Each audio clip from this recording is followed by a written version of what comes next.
Hi, I'm Jim and I was retired. Hey, did you see this from Morningstar? It says from Christine Benz that you may need more than 3 buckets in your retirement. Or how about this new retirement blog that just came in this morning? It outlines 4 different ways to build a bucket strategy for your retirement. So in this week's video, I'll discuss how many buckets do you need for your retirement. Stay tuned. Hey, before I go any further though, please like and subscribe to this channel if you like entertaining ideas from a DIY retiree. It'll help this channel appear higher in the YouTube search algorithm. So let's start with the queen of the 3 bucket strategy, Christine Benz, who now says you may need 1 or 2 more buckets in your retirement. Let's take a look at the article. In the interview, Christine first outlines her classic 3 bucket strategy. Bucket 1, a couple of years worth of portfolio withdrawals in cash. And bucket 2 takes a little bit more risk with high quality short and intermediate bond portfolio for 5 to 8 years worth of withdrawals. And then bucket 3 is invested in growth for the remainder of the portfolio. But then the interview delves into a potential 4th bucket. She calls this the last call bucket. It holds assets that are set aside from retirement spending for long-term care expenses. You would not spend these assets until absolutely needed. And if it isn't needed, then it can go to your heirs. But then Christine adds a potential 5th bucket, and she says she was influenced by Jonathan Guyton and invests these funds separately for discretionary spending or charitable giving. And she notes the size of this bucket would be very individual household specific.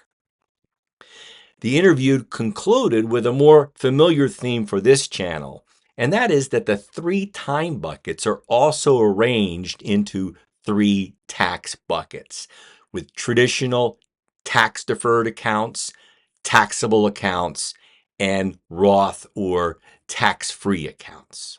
In today's new retirement weekly blog, I received this timely look at bucket strategy. Let's take a look at the 4 approaches outlined here. So this article arrived just this morning from my new retirement blog. You can sign up for that blog as a free subscriber. I'm a paid Planner Plus subscriber, but you can sign up for free as well. Is the retirement bucket strategy right for you and your money, and how to calculate it? This is from Kathleen Coxwell, and she outlines here several different ways of thinking about bucket strategies, and more importantly, how you can use new retirement to help you.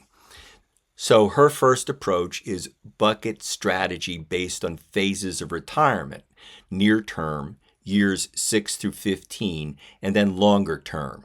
Now her time frames are different than Christine Benz, and they're different than the bucket strategy that I use.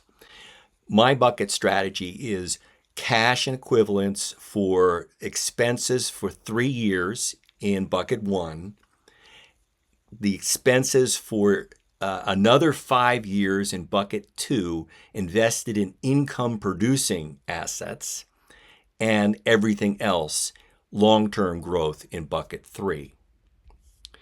The second approach is to ensure near-term spending by having a cash buffer, essentially. You decide what you need to withdraw from year 1, and that's held in cash. The money you need to withdraw in year 2 could also be held in short-term bonds. And then in 3 and 4 and 5, you basically are setting up yearly buckets in this approach. And then there's a third approach of setting up buckets based on needs and wants to make sure that you have one bucket that funds your needs and then another bucket that funds your wants. And then a fourth approach is a retirement bucket strategy based on your types of spending, day-to-day necessities, healthcare, and emergencies. Now, all of these are basically approaches to match up assets with liabilities. So if you have known liabilities in your retirement, you want to make sure you have assets that will fund it. And it can be either time-based or discretionary versus needed. Both of these interesting approaches to a bucket strategy. She goes on further to state that there are some disadvantages for a bucket strategy. It can be difficult to set up and hard to maintain and manage. And again, I don't try to micromanage my bucket strategies. I'll explain. By the way, I'll put a link to both of these articles in the notes below. Finally, I received a comment about an earlier look at my own portfolio by bucket strategy. Bob Gold says that he learned how to use the sum-if formula for my spreadsheet, and he said he found the time bucket and tax bucket approach very helpful.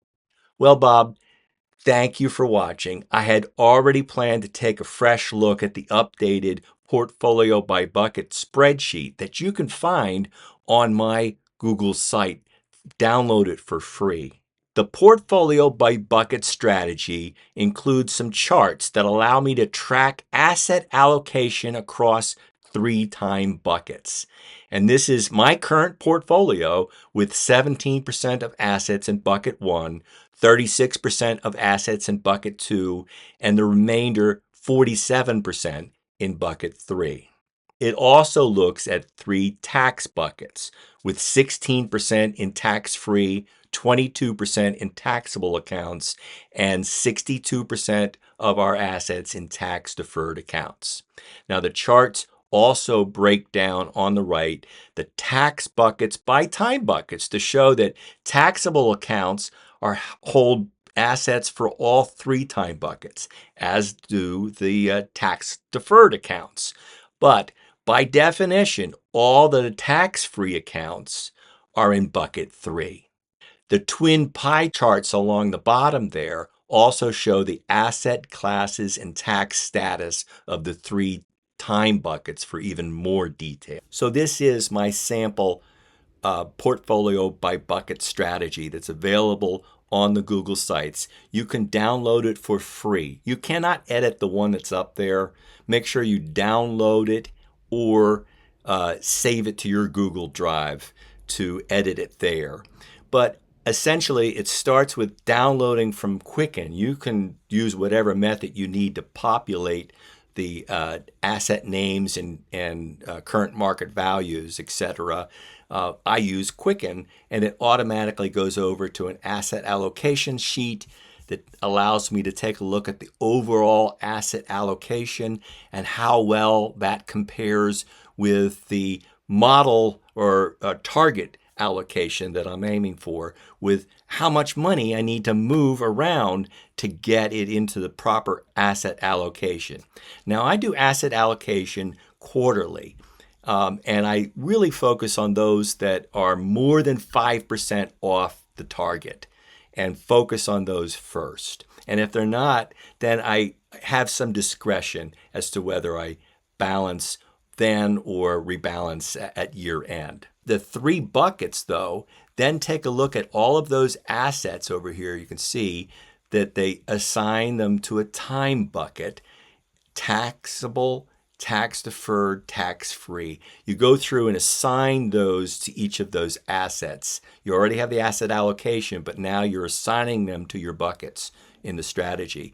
And that then produces the 3 time bucket charts. And again, this version is slightly different than one that I use, because when I translated my numbers version into Google Sheets, it wouldn't cooperate. So I had to change it for the model sample one that I send up to the Google sites. But again, in this model portfolio, bucket 1 is 15% of the assets, bucket 2 has 31%, and the balance 54 is in bucket 3. I did want to go over to this little bit here, and this is how I rebalance the time buckets.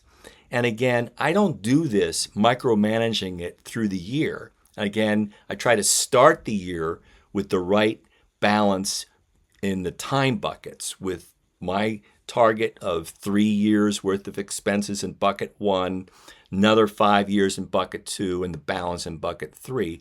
And all of this does this and then shows you how much you have to move to rebalance your time buckets. But I don't do that throughout the year. I only do that once a year at the beginning of the year. When I was retired 8 years ago, I knew I could not afford an AUM for a professional financial planner, so I took it on myself to learn about money and how to manage it. And I've been sharing my lessons learned on this channel for the last 3 or 4 years. So I want to let you know that early on, one of the earliest things I did was create this portfolio by bucket spreadsheet that allowed me to look at the asset allocations across the time buckets and the tax buckets. Allocations in your tax buckets is also called asset location. Managing the buckets this way with time buckets and tax buckets allows me to look at asset allocation of the overall portfolio as well as asset location for the ideal location of assets based on the tax status of the accounts. Now, this spreadsheet has recently gone through an improvement, and the current one up on Google Sites is my latest version that I've translated into Google Sheets so that you can download it. It's a little bit different than the one I personally use on Numbers because of the translation problems that I had. See this video if you need more on that. Hey, I'll conclude with my standard warning. I am not a financial planner. I am not a retirement specialist like Christine Benz. I'm not a tax preparer. I have no initials after my name, so take these as entertaining ideas from one educated DIY retiree to another. Always do your own due diligence and seek out a professional if you need one. Bye.